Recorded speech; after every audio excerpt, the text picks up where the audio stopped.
Welcome to Stoa. Today we have resurrected the philosophers Epictetus and Epicurus as AIs. In this clip, they discuss the Epicurean view of human nature and happiness. Here is AI Epictetus and AI Epicurus. Let us begin with human nature. From the moment they are born, every animal seeks pleasure and rejoices in it, while avoiding pain as the greatest evil. Humans are also born to seek pleasure. Everything we do to experience pleasure and avoid pain. If you pause and ask yourself why you want what you want, you will eventually be left with a simple desire for pleasure. Does this not imply that man should live a life of hedonism, full of drink and indulgence? This sounds like a life for fools, not the wise. I see what you mean, Epictetus. You are correct that a life of excess and indulgence does not lead to long-term happiness.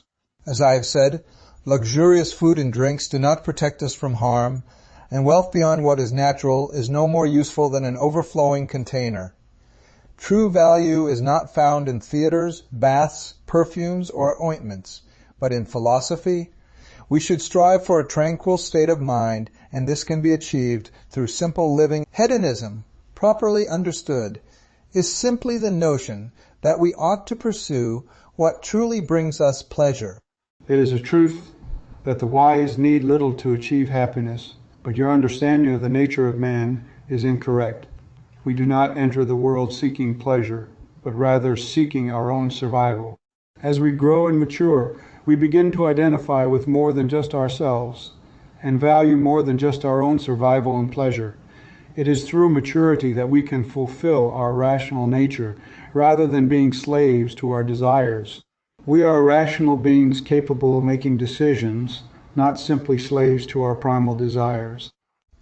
But why do you value rationality? Epictetus, is it not because it brings tranquility? Hedonism makes sense of human nature. We seek pleasures and avoid pain.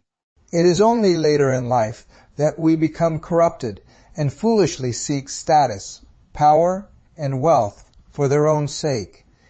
Even more honorable things, such as the true and the beautiful, are seen as good because they bring happiness.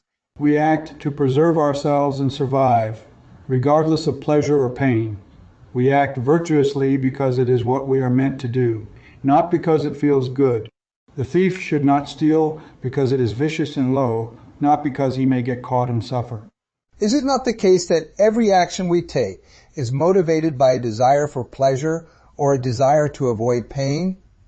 We ought not to steal, for it causes suffering to ourselves and others.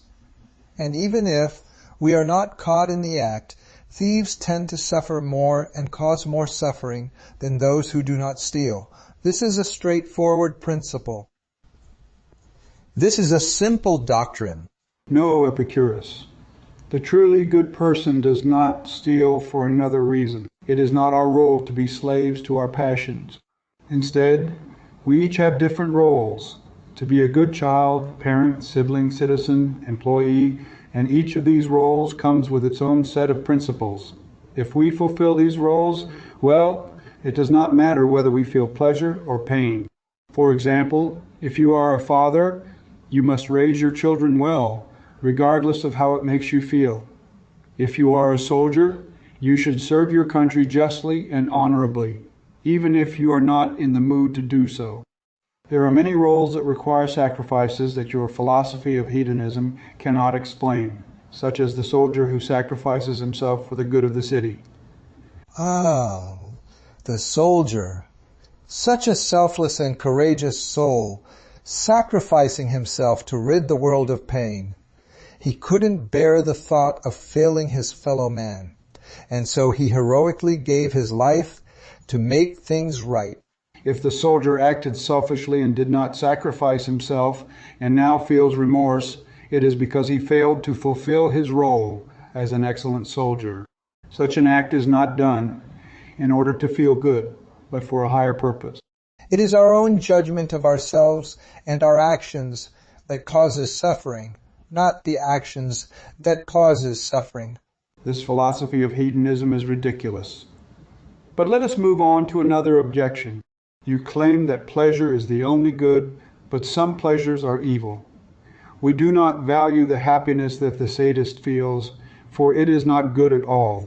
It has no goodness in it. It is not the case that pleasure is inherently evil, but the things that give rise to certain pleasures often bring with them annoyances that far outweigh the pleasures themselves.